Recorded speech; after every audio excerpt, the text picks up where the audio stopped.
बिस्मिल्लाहिर्रहमानिर्रहीम। Dear students, आज कॉम्बिनेट्रिक्स में अगला थ्योरम है मल्टीनोमियल थ्योरम्स की। लास्ट टाइम हमने binomial theorems and it's properties. Binomial means एक ऐसी एक्सप्रेशन जिसके अंदर हम टू टर्म्स को x प्लस वाई की पावर n को डील करते थे, और टुडे हमारे पास मल्टीनोमियल का मतलब होता है जिसके अंदर डिफरेंट बेशुमार टर्म्स आपके पास आ जाए। सो थ्योरम की स्टेटमेंट्स जो है,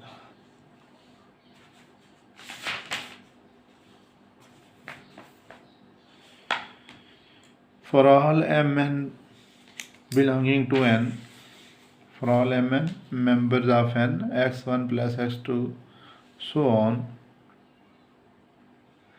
plus xm की power n is equal to sigma n। ये कॉम्बिनेशन है जिसमें टोटल चीज़ें n हैं और उनमें से हर एक के लिए 1 by 1 सेलेक्ट की जा रही हैं, n1 n2 and nm। So this is product from x1 की पावर n1, x2 की पावर n2 and xm की power nm, where the sum is taken over all m array sequences। Total आपके पास जो sequences हैं वो कहाँ से x1 लेकर स्टार्ट हो रहा है 1 से लेकर m तक। ये अरेंजमेंट है। n1 n2 n उनके कोफिशिएंट्स, उनकी powers of non negative integers which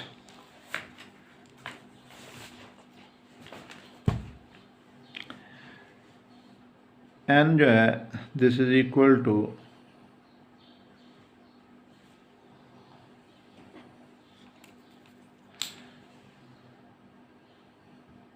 n1 plus n2 plus n3 plus nm।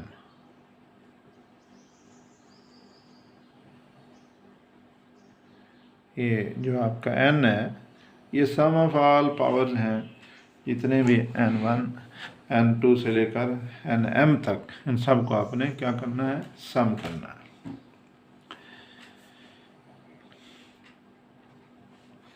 तो ये सिग्मा की शक्ल में उसने डिफाइन किया हुआ है, सिग्मा i1 से m n i's are equal to the total power n and the combination of all those n things selected n1 n2 nm times may be written as n factorial over n1 factorial n2 factorial and so on।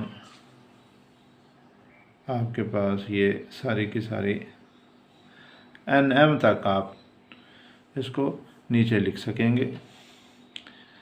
The number of distinct terms in the expansion of, अब ये मुख्तलिफ जो expression दिए जाएंगे questions के अंदर कि आप उसको एक्सपेंड करें और उनमें नंबर ऑफ़ टर्म्स की तादाद जो है वो कैसे निकालेंगे, तो उसके लिए एक फार्मूला है MHN। ये वंडर मोड में भी आपने आइडेंटिटी में यूज़ किया। तो MHN का मतलब है कॉम्बिनेशन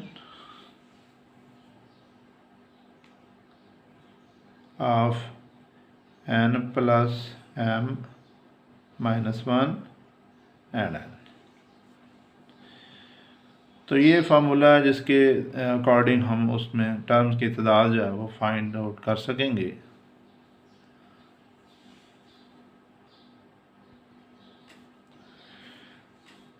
तो n हमारे पास यहाँ पे है, अगर n 4 हो, m की वैल्यू 3 हो, find the term for the following question x1 plus x2 plus x3 की पावर 4। तो वैल्यू पुट करेंगे n प्लस m माइनस 1 ऊपर वाले उस फार्मूले में, और ये आपके पास H34 की शक्ल में लीनियर कॉम्बिनेशन बन जाएगा C6C4। और 6C4 को जब हम कैलकुलेट करते हैं तो ये नंबर ऑफ टर्म जो बनती है आपके पास, so that is equal to 15। तो 15 की तादाद में गोया जब हम इसको एक्सपेंड करेंगे तो इसकी तादाद बनेगी। और ये भी बात हमारे जहन में है कि बाइनोमियल थ्योरम में जब हम बात करते हैं, बाइनोमियल थ्योरम में आपके पास ये फॉर एग्ज़ाम्पल जब मैं ये कहता हूँ x प्लस वाई की पावर 7 है, तो मेरे पास नंबर ऑफ जो टर्म्स होती थी, so that was 7 plus 1 is equal to 8। और अब यहाँ पे मुख्तलिफ रकमें आएंगी जिसके तहत वो मल्टीनोमियल की शक्ल में आप इसको प्रूव करेंगे।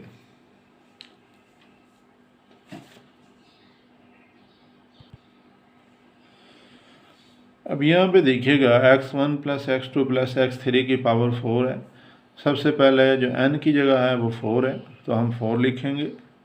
नीचे आपके पास जो इसकी पावर्स बनेंगी, चूँकि अब तीनों को उस थ्योरम के तहत मल्टीनोमियल का जाए उसमें प्रोडक्ट चलेगा, तो सबसे पहला जो क्वांटिटी है वो x1, तो इसका मतलब है कि आपके पास ये x1 की पावर 4 आ जाएगा, x2 की पावर 0 एंड x3 की पावर 0। और इन सब की पावर्स को जब आप ऐड करें तो ये टोटल क्या बननी चाहिए, ये आपके पास हर एक रकम के अंदर ये 4 ही रहनी चाहिए। इस बात को आपने ज़हन में रखना है कि ये 4 से ज़्यादा नहीं होनी चाहिए। ये सारे के सारे टर्म जितने भी बनेंगी उनमें सब में पावर जो है वो 4 ही बननी चाहिए। तो पहले ये चीज़ थी कि x1 4 आप पावर लिया, और फिर बाइनोमियल थ्योरम की तरह जैसे उसमें पहला जो कोफिशिएंट होता है x, उसकी पावर क्या होती हैं, मैक्सिमम से शुरू होती हैं और मिनिमम ख़त्म हो जाती हैं 0 पे जाके, वो उसकी पावर्स डिक्रीज़ होती हैं। इसी तरह जो y होता है सेकेंड टर्म बाइनोमियल में, उसमें पावर्स जो होती हैं वो 0 से शुरू होती हैं और मैक्सिमम पावर n तक जो है उसके इंडेक्स तक जो है वो जाती हैं। तो यहाँ पे भी कुछ ऐसी वेरिएशन है। आगे चलते हैं। फॉर एग्ज़ाम्पल ये 4 एंड 3, अब यहाँ पे देखें x1 की पावर क्या है, 3 है, तो x2 की पावर 1, तो अल्टीमेटली x3 की पावर क्या हो जाएगी, 0। चूँकि मैंने दोनों पावर्स को जब ऐड करना है तो ये मेरे पास क्या बनना चाहिए, ये पावर 4 बननी चाहिए। तो इस तरह से 3 1 0 का कॉम्बिनेशन। फिर हम 4 ऊपर वाला ये n, तो n रहेगा, इसमें कोई तब्दीली नहीं आएगी। अब पावर इसको अरेंज कर सकते हैं कि x1 की पावर 3 है तो x पावर 1 3 है, x2 की पावर 1 है तो 1 डिक्रीज़ हो जाएगी और ये डिक्रीज़ होकर पावर इसकी 0 हो जाएगी, और x3 की पावर चूँकि 0 है इसमें इजाफा हो जाएगा और ये x3 की पावर 1 हो जाएगा। फिर हम आगे चलेंगे 4, और अब ये 2 2 0, तो इसका मतलब x1 की पावर 2, x2 की पावर भी 2 और x3 की पावर जो है वो क्या है, 0।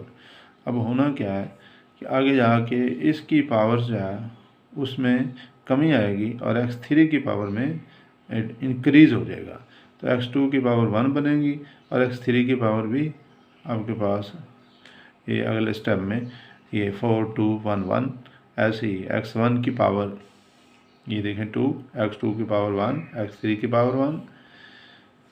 फिर आप यहाँ पे पहुँच गए कि 4, और ये भी ओवरऑल पावर जो है वो ऊपर वाले टर्म देखें 2 0 2। अब इसमें x2 की पावर जो है वो रिड्यूस होते होते 2 से 1 पे आ गए, 1 से आगे कहाँ पे चले गए, 0। तो इधर देखें यहाँ पे था x3 की पावर 0, x3 की पावर 1 और अब x3 की पावर क्या है, 2। तो ये कंप्लीट हो गया यहाँ पे। उसके बाद अगला कॉम्बिनेशन 1 3 में चलेगा, और ये 4 1 0 3, तो x1 की पावर 1, x2 की पावर 0, x3 की पावर 3 और टोटल पावर मिलाएं तो 4 बनता है। यही पैटर्न आ गया है मेरे पास 4 1 2 1, और अब इसमें x1 की पावर 1, x2 का स्क्वायर लूँगा और x3 की पावर 1 है, तो यहाँ पे भी देखें अब पावर जो है 1 x1 की पावर 1 वो तो है, लेकिन x2 की पावर जो 0 थी उसको हम आगे जाके इंक्रीज़ करेंगे, और x3 की पावर जो 3 है उसमें आपके पास जो है उसमें पावर रिड्यूस करेंगे, पावर 3 से ये पावर 2 पे चले गए, x की पावर 0 से ये x की पावर 1 पे चले गए, और फिर उसके बाद यहाँ पे x3 की पावर ये 1 रिड्यूस होके और x2 की पावर जो है वो बढ़कर ये इस रकम के टर्म के बाद ये आपके पास ये लिखा जा सकता है। इसी तरह तो तरतीब आपके पास ये बन गई 4 फिर 103 पे, और इसमें आप देखें x1 की पावर ये क्या है 1 है, और x3 की पावर क्या बनेगी, ये पावर 3 हो गया है, क्योंकि टोटल पावर जो है वो आपके पास 4 ही रहना है, पावर 4 से ज़्यादा नहीं हो सकती। तो ये 103 की शक्ल में x1 की पावर 1, x2 की पावर 0, x3 की पावर 3, और फिर यहाँ से आखिरी में x1 की पावर चूँकि आस्ता आस्ता ख़त्म करनी है तो 0 पे चलेगा, और 4 0 और ये। तो इन दिस वे आपके पास ये आलमोस्ट ये टर्म्स जो हैं वो कंप्लीट हो जाती हैं, और ये तकरीबन 15 टर्म्स जो हैं वो बनती हैं। तो इस तरह से आप ये एक्सपेंशन जो है वो करके दिखाया गया, और प्रीवियस पेज में मैंने आपको पर्सनली अपने हाथ से करके भी दिखाया कि ये सीक्वेंस जो है वो आपने कैसे अरेंज करना है। आगे जब इसको खोलेंगे 4 ये 0 0 है तो इसको एक्सपेंड करेंगे उस फार्मूले से, और ये देखेंगे 4 फैक्टोरियल है, 4 फैक्टोरियल 0 फैक्टोरियल 0, तो उस ख़त्म हो जाएगा। इसका मतलब ये आपके पास इधर जो आएगा वो 1 आएगा। x2 की पावर 4 है, यहाँ पे पहली टर्म x1 की पावर 4, फिर है यहाँ पे x2 की पावर,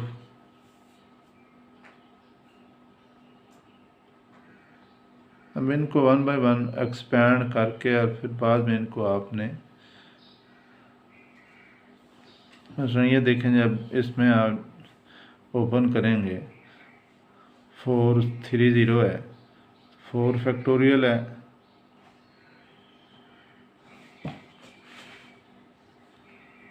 ये 4 factorial 3 factorial 1 factorial 0 factorial x1 की पावर 3 x2। इसको खोलेंगे 1 का फैक्टोरियल 1, 0 का फैक्टोरियल 1, और ये मेरे पास 4 है और इधर 3, तो अगले स्टेप में यहाँ पे बच जाएगा 4x1 की पावर 3 एंड x2। तो ये टर्म बनेगी जो ये देखें ये वाली। तो इस तरह से हर एक टर्म में गोया हर एक के अंदर आपको एक्सपेंड करके इसको चेक किया जा सकता है, और ये सारी की सारी चीज़ें विजुलाइज की जा सकती हैं।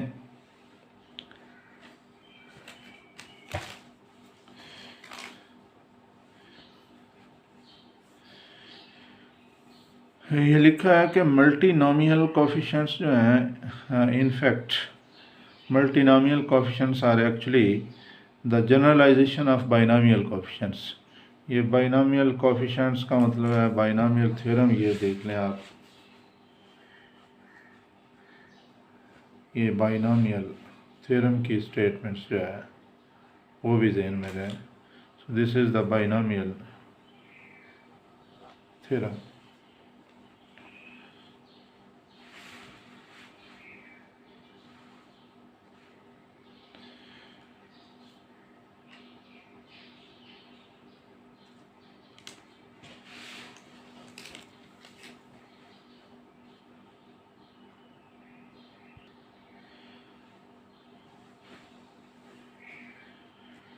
नेक्स्ट इसकी प्रॉपर्टीज़ आइडेंटिटीज़ वगैरह पढ़ेंगे, और वो